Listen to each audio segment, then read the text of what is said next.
E eis que no mar se levantou uma tempestade, tão grande que o barco era coberto pelas ondas. Ele, porém, estava dormindo.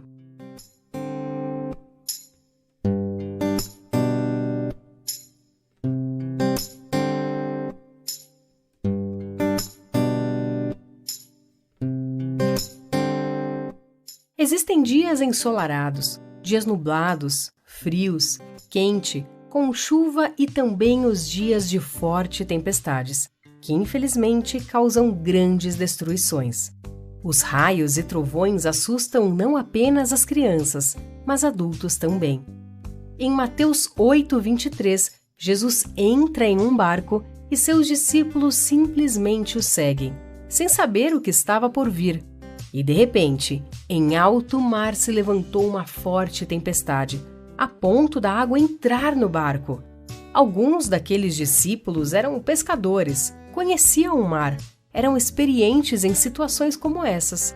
Algo para se pensar é que normalmente pescadores profissionais, mesmo naquela época, conseguiam saber quando a chuva estava por vir. Eles não tentaram impedir Jesus de entrar no barco.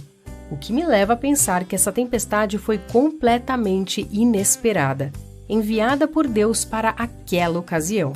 Bom, mas isso não vem ao caso. O importante é pensar na reação daqueles homens. Eles ficaram apavorados, em pânico. Os homens experientes tiveram medo no mar. Eles olharam para o lado e encontraram Jesus dormindo, inabalável. Jesus descansava em meio à fúria do mar. No Antigo Testamento, dormir tranquilo era sinal de fé no poder protetor de Deus. E é isso que o autor bíblico quer mostrar aqui, como Jesus confiava no Pai. As tempestades são aqueles momentos que pensamos que vamos morrer, que tudo vai acabar, que não há mais saída, que nada vai dar certo, que não tem mais jeito. Já passou por isso?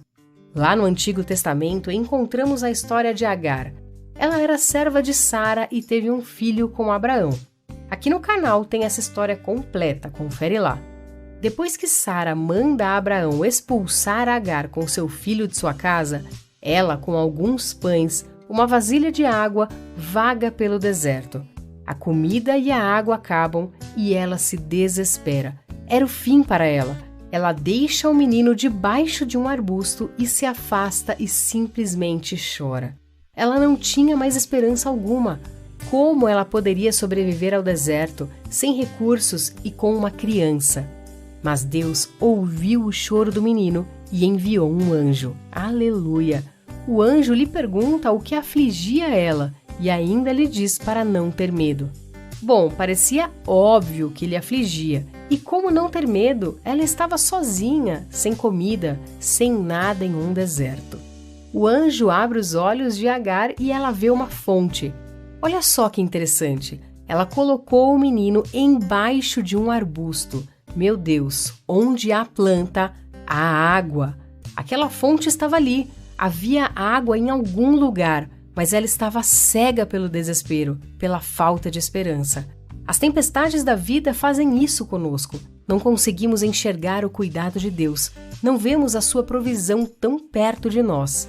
Após a libertação do povo no Egito, eles se encontraram na frente de um mar gigantesco e atrás deles o exército de Faraó.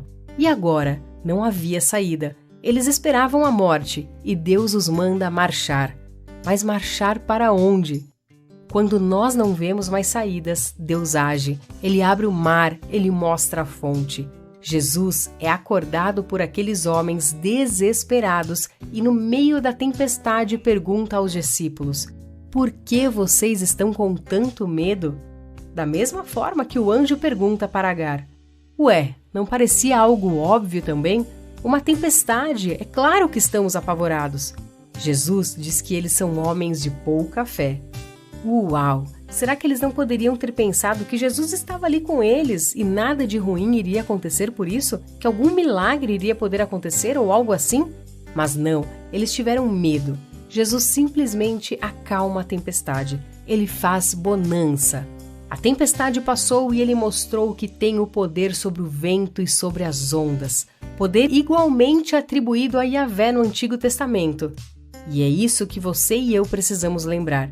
Jesus tem o poder sobre qualquer tempestade. Nenhuma tempestade dura para sempre. Todas elas são momentâneas.